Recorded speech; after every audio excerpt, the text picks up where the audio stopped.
The words, "filthy animals like you belong in cages, not courthouses," would linger in Officer Martinez's mind for the rest of his career. Maxine Waters approached the courthouse that morning, dressed in her professional attire, a briefcase in hand containing her case files. Martinez stepped in front of her, his expression cold and contemptuous. Without warning, he struck her face, the impact causing her briefcase to fall, scattering documents across the courthouse steps. Other officers gathered nearby, some recording the scene on their phones. Despite the pain, Maxine's gaze never wavered. She locked eyes on the bronze nameplate above the courthouse entrance. The Honorable Judge K. Waters presiding. Just feet away, she was being assaulted by the very system she had dedicated her life to serve. Inside the courtroom, Martinez adjusted his uniform and cleared his throat, rehearsing the narrative he had used countless times before. Control the story. Present himself as the hero, Your Honor. Martinez began, voice steady. I was performing routine security procedures when I encountered a suspicious individual attempting to bypass courthouse security. He gestured toward Maxine, now seated at the defendant's table in handcuffs, a visible bruise on her cheek. According to Martinez, she acted erratically, refused to provide identification, and became agitated when asked to comply with standard security protocols. Judge Harrison, the temporary presiding judge, nodded attentively. She was dressed inappropriately for court proceedings and carrying what appeared to be sensitive legal documents. Martinez continued, his tone dripping with self-importance. When I approached, she became verbally aggressive, using profanity and making threats. From the gallery, other officers exchanged knowing glances. Stories like this had been told countless times.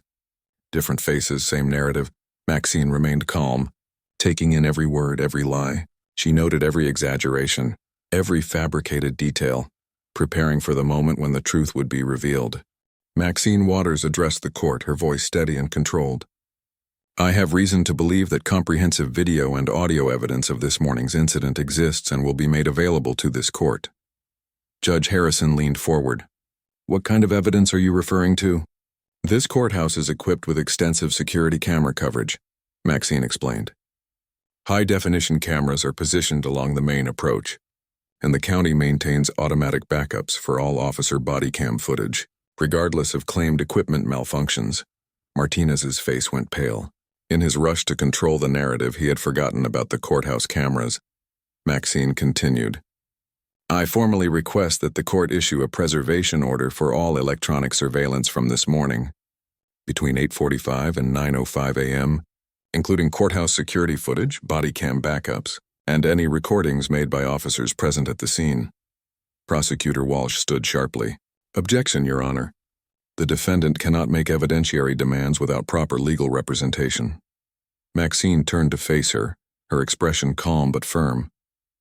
Your Honor, defendants have the constitutional right under the Sixth Amendment to present evidence in their own defense.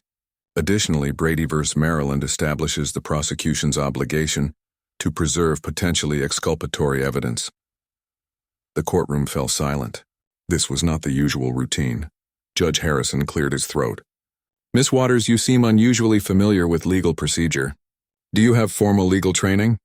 I have extensive experience with the judicial system, Your Honor, Maxine replied carefully. A hint of controlled amusement in her eyes. She moved toward the evidence table, handcuffs clicking softly, and gestured to her scattered documents. Your Honor, I would like to address Officer Martinez's characterization of my presence here as suspicious. This is my daily court calendar, showing that I was scheduled to preside over legitimate business starting at 9 a.m. this morning. Bailiff Henderson, a longtime courthouse employee, froze. Recognition and horror crossed his face. Maxine continued, Officer Martinez claimed I asserted importance, but I never made any such claim. I attempted to show identification, which he refused to examine before initiating his assault. Despite his interference, I possess documentation that establishes both my identity and my legitimate purpose here this morning. Judge Harrison looked uneasy. What kind of documentation? Maxine carefully removed her judicial credentials from her jacket pocket, her parking pass, building access card, and official ID. The gold judicial seal gleamed even from across the room. Bailiff Henderson rose, pale and trembling. Recognition was clear. Your Honor, Maxine said quietly, I believe there's been a significant misunderstanding regarding who Officer Martinez assaulted this morning. Perhaps we should recess to verify proper identification. Her tone carried authority, the kind earned from decades on the bench. Judge Harrison glanced at her, then at Henderson, who nodded grimly. Court will recess for 15 minutes, he said, voice heavy. As the gavel fell, Martinez felt his carefully constructed story beginning to collapse. During the recess, the courthouse buzzed nervously. In a holding room, Maxine sat calmly while Henderson fumbled with his keys. Judge Waters, he whispered, voice thick with shock. I didn't recognize you in civilian clothes. I am so sorry. It's all right, Henderson, she replied softly. You weren't part of this, but I need you to do something for me. Anything, Your Honor. Anything at all. I need you to go to my chambers quietly and bring my judicial robes, the black ones with gold trim, and my gavel from my swearing-in ceremony. Henderson nodded and hurried out, leaving Maxine alone. She closed her eyes, taking a deep breath, centering herself as she had for 23 years on the bench. In the span of 15 minutes, she had gone from a respected jurist to a defendant in handcuffs. But now it was time to reclaim her authority. Her phone buzzed with messages from her clerk, Janet Morrison, increasingly urgent. Judge Waters, where are you? The Peterson hearing starts in 30 minutes. The attorneys are asking about delays. Maxine Waters' phone buzzed with urgent messages from her clerk. She typed quickly, Tell the Peterson attorneys we'll reschedule. Something more important has come up. Clear my afternoon calendar. Scrolling through her contacts, she found the number she needed. Chief Judge Margaret Carter, the administrative head of the judicial district. Margaret, it's Kesha, she said. Kesha, thank God we heard there was an incident. Are you all right? I've been better, Maxine replied. I need you to act immediately and without questions. Contact courthouse security and ensure all surveillance footage from this morning, 8:45 to 9:15 a.m., is preserved. All cameras, all angles. Make multiple copies stored separately. A pause. Kesha, what exactly happened? A police officer named Martinez just testified for an hour under oath, claiming he heroically subdued a dangerous trespasser. That dangerous criminal was me, Margaret. On my way to work, he assaulted me in front of the courthouse, called me a filthy animal, and said I belonged in a cage. Silence stretched over the line. Jesus Christ, Kesha, what do you need? Should I call the FBI, the AG? Not yet. Secure the surveillance recordings first. Then review every case Officer Martinez has testified in over the last 5 years. Every single one. Consider it done. But Kesha, you can't handle this case yourself. There's a conflict of interest. In about 10 minutes, I'll walk back into that courtroom wearing my judicial robes, Maxine said calmly. Martinez will learn exactly who he assaulted this morning and who has the authority to hold him accountable. Moments later, Henderson returned carrying a garment bag and a small wooden box. Your robes, Your Honor. And your gavel. Maxine stood and unzipped the bag, revealing her black judicial robes, the same she had worn for over 2 decades. As she slipped them on, she felt the familiar weight of authority settle on her shoulders. Each fold was a reminder of the oath she had taken, the justice she had sworn to uphold. She opened the wooden box and lifted her ceremonial gavel. Its engraved handle read, Justice is blind, but she sees all. Henderson, she said, adjusting her robes. When we return to the courtroom, I want you to announce me properly. Yes, Your Honor. How would you like to be announced? The Honorable Judge Kesha Waters presiding. Looking in the small mirror, Maxine observed the bruise on her cheek. It was no longer just a mark of assault. It was a symbol of a system tested and about to be restored. When court resumed, Officer Martinez would learn the meaning of true justice. Henderson, she instructed as they entered. All rise. His voice echoed through the courtroom. Court is now in session. The Honorable Judge Kesha Waters presiding. The impact was immediate. Officer Martinez, leaning casually at the prosecutor's table moments before, froze. Judge Harrison, still seated, turned pale. The prosecutor's jaw dropped. Maxine moved with calm authority, the gold trim of her robes catching the light. In her right hand, she held the gavel. She sat deliberately behind her bench, every movement measured. Her eyes scanned the courtroom, noting every shocked expression, every dropped jaw, every person finally understanding the gravity of the morning's events. Officer Martinez, she began, voice steady, carrying the full weight of her authority. You may remain standing. Martinez went rigid, his face draining of color. Your Honor, Judge Harrison stammered, rising from his chair. Kesha interrupted, tone crisp but composed. Thank you for managing my courtroom during my unexpected delay. You may return to your own docket. I'll handle this matter from here. Harrison practically ran from the room, robes billowing behind him. Maxine turned back to Martinez, who was visibly shaking. Officer Martinez, approximately 2 hours ago, you testified under oath in this courtroom. Do you recall your testimony? Martinez could barely speak. Let me refresh your memory, Maxine continued. You stated, and I quote, these people always claim to be lawyers, judges, senators, anything to avoid accountability. Do you recall saying that? Martinez nodded weakly. You also claimed I was an entitled activist looking for a payday, and that you had seen this playbook before. Is that accurate? The courtroom was so silent that even the hum of the air conditioning seemed deafening. And perhaps most importantly, Maxine said, her voice cold, you stated that people like me need to learn that actions have consequences. Do you recall that? Martinez's legs shook violently. Maxine reached under the bench and pulled out a tablet. Officer Martinez, I'd like to show you some evidence that has just come to my attention. She turned the screen toward the courtroom. The evidence was undeniable. Security camera footage from multiple angles captured the entire morning incident on the courthouse steps. Maxine's finger touched the tablet screen, starting the video. The courtroom watched in stunned silence. There was Maxine walking calmly toward the courthouse in civilian clothes. Then Officer Martinez blocking her path, his voice ringing out. Another ghetto rat trying to sneak in. The video showed his unprovoked assault, the slap that snapped her head, the grab to her throat, the handcuffs, and then came his words, venomous and hateful. Filthy animals like you belong in cages, not courthouses. Several spectators in the gallery stood, visibly disgusted. Officer Martinez, Maxine asked, pausing the video. Do you see any verbal aggression from me here? Any profanity? Any threats? Martinez remained silent, his career unraveling in real time. Now, Maxine continued, let's examine your claim about your body cam malfunction. She swiped to a new video.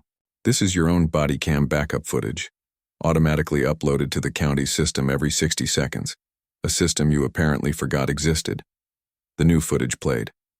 Martinez's voice snarled, look at this uppity thinking she can just walk into my courthouse. Time to teach another lesson. The prosecutor, Sandra Walsh, shuffled papers nervously, clearly wishing to distance herself from the unfolding disaster.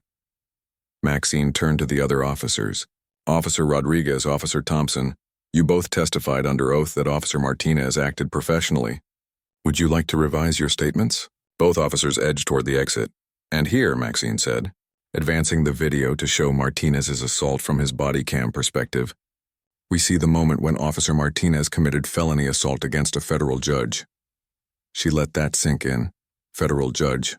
Martinez's knees buckled. He grabbed the prosecutor's table to steady himself. But there's more, Maxine continued, pulling up a new file. Audio from Officer Thompson's body cam functioning perfectly this morning. Thompson's voice played, dude's really going off. Think she's actually somebody important like she keeps saying?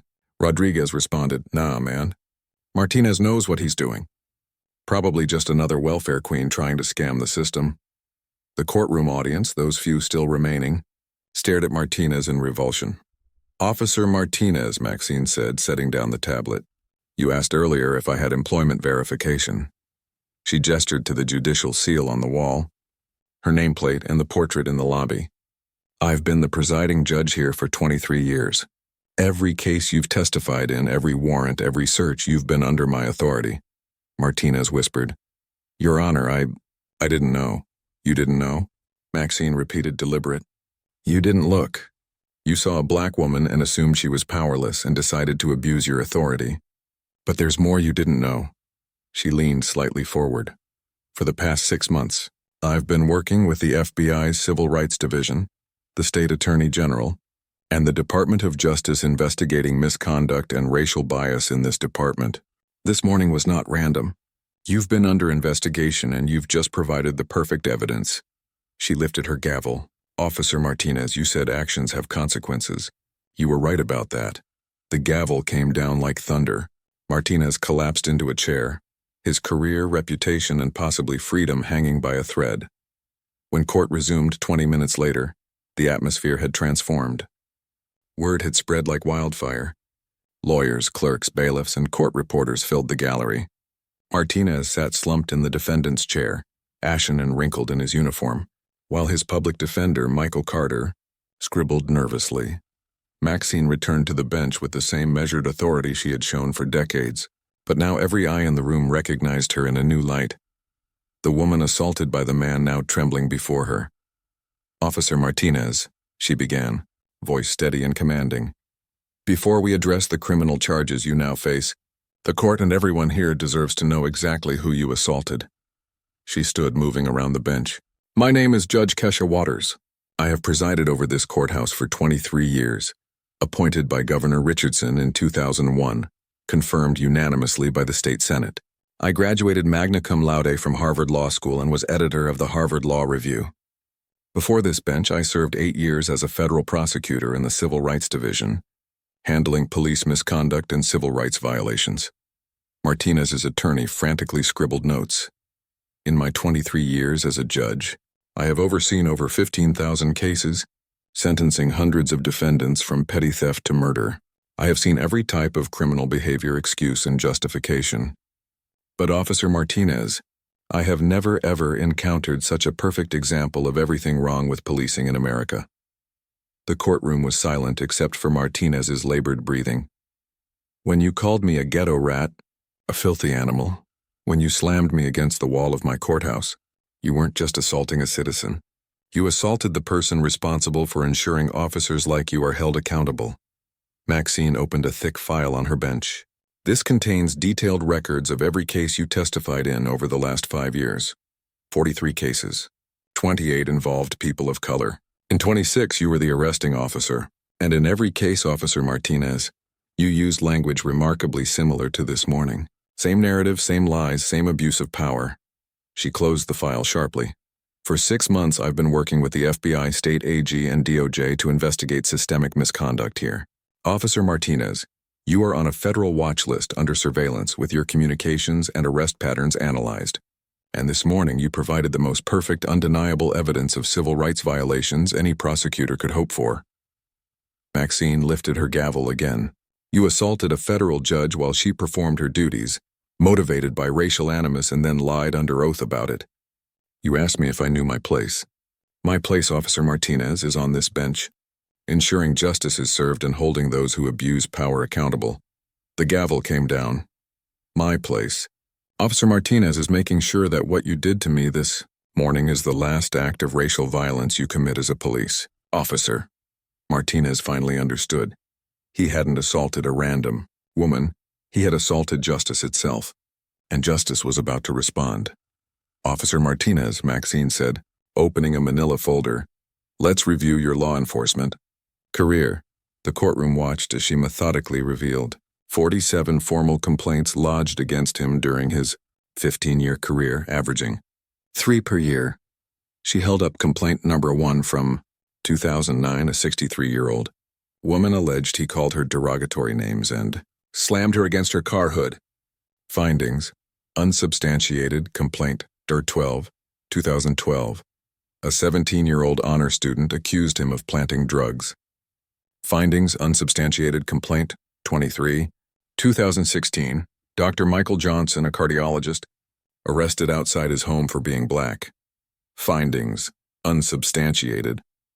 Martinez's breathing grew heavier, his face gray. Judge Waters closed the file firmly.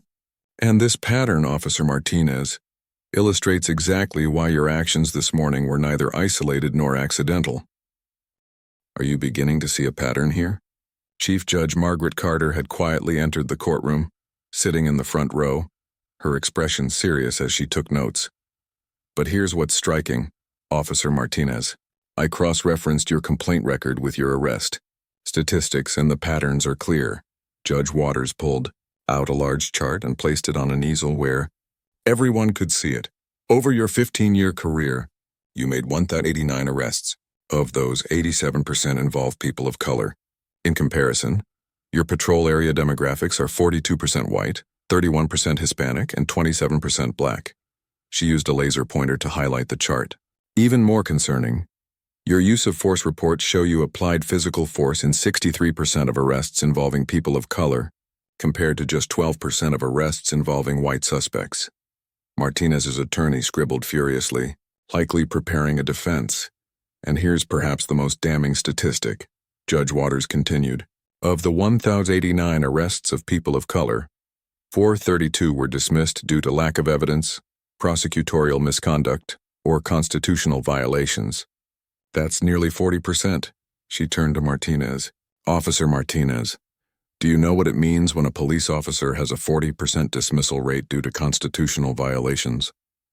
The courtroom fell silent, the only sound the scratch of reporters' pens. We call it a pattern of criminal behavior, she said. But that's not all. Judge Waters added conversationally. I reviewed the financial impact of your career on taxpayers. She held up another document. Over 15 years, the county has paid $2.3 million in settlements and judgments tied to your actions. $2.3 million, Officer Martinez. That's more than some small towns' annual budgets. Martinez croaked. Your Honor, I was just doing my job. Your job? Judge Waters interrupted. She read aloud his oath. I solemnly swear to support and defend the Constitution of the United States and the state Constitution, to bear true faith and allegiance, and to faithfully and impartially discharge the duties of my office according to the best of my ability. So help me God. Faithfully and impartially, Officer Martinez, not selectively, not based on skin color, not according to personal prejudice. She walked the courtroom again. What we are witnessing isn't the work of a rogue officer. It's the result of a system that protects officers like you, dismisses complaints, pays settlements, and allows abuse to continue. She faced Martinez. But that system failed you today because you chose to assault someone with the power to expose your actions.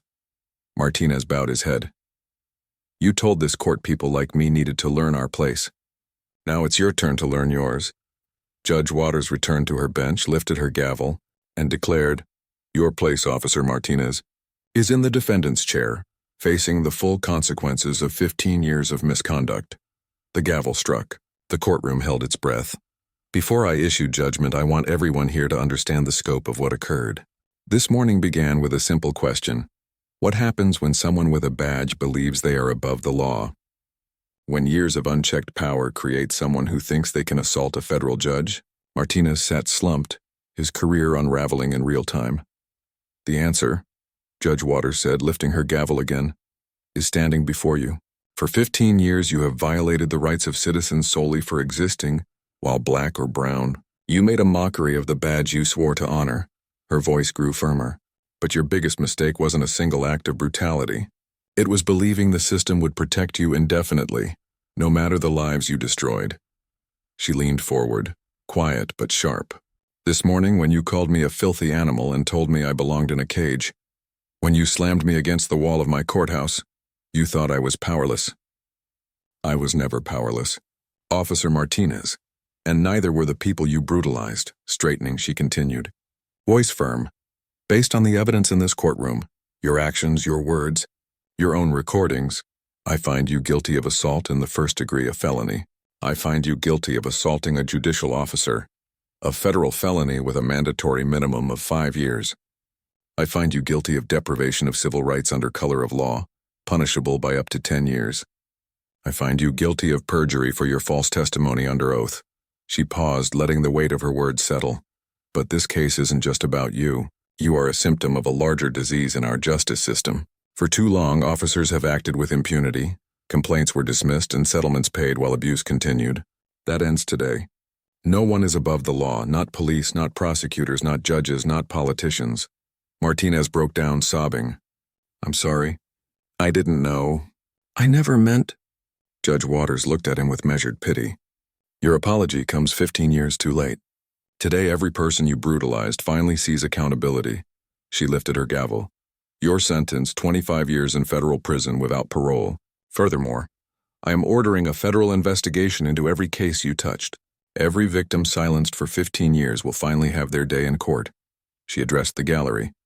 Let this serve as a message. Justice may be blind, but it sees all. Abuse of power will be held accountable. The courtroom erupted in applause. Justice had been delivered. 6 months later, Officer Martinez remained in prison. The federal investigation revealed widespread corruption. 12 officers terminated, 4 supervisors charged, and the department under federal oversight. Body cameras and review protocols were mandated. The 432 cases Martinez had tainted were reopened, resulting in dozens of exonerations and $8.7 million in restitution. Judge Waters became a national symbol of integrity and courage, speaking at law schools nationwide. The courthouse was renamed the Justice Waters Federal Courthouse, with a plaque commemorating the day justice finally spoke. The community transformed. Citizens reported misconduct. Oversight boards were established. Training programs overhauled. Law clerks inspired by Judge Waters went on to civil rights careers. Officers who supported Martinez faced charges. Videos of the proceedings became a global example of accountability. Martinez, confined to his cell, realized he had misjudged power and authority. Justice had worn robes, carried a gavel, and struck decisively. Justice had spoken.